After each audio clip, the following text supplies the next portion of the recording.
if you're in intimate contact with patients, as a paramedic would be, as a physician or nurse would be, then you, I think, are entitled to extra protection. This paramedic's tweet's going viral this week as she called on the Alberta government to move paramedics further up the line for COVID-19 immunizations.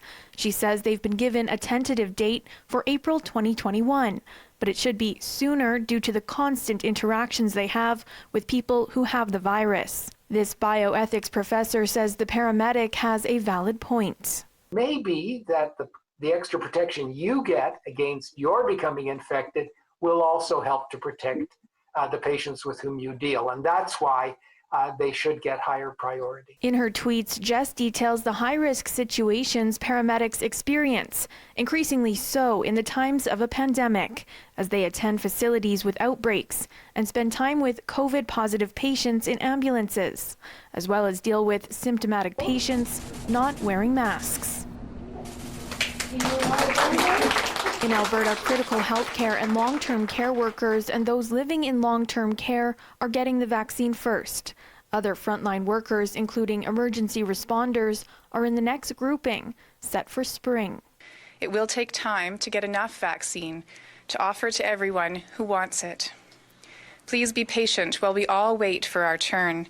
While Schaefer agrees that any frontline worker has a case to be of high priority to get the vaccine, he does bring into focus an important issue, that there's a lack of research right now around whether or not those who do get the vaccine can still contract and spread COVID-19. So the vaccine, we know from the trials that have been published that you'll be protected 95%, either from being infected or from having a serious infection.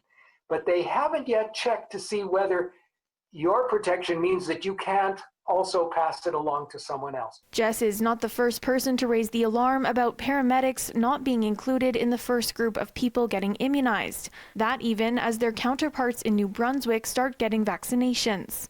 Dr. Hinshaw says timelines could shift as vaccines are licensed and more become available. In Calgary, Taylor Brott, City News.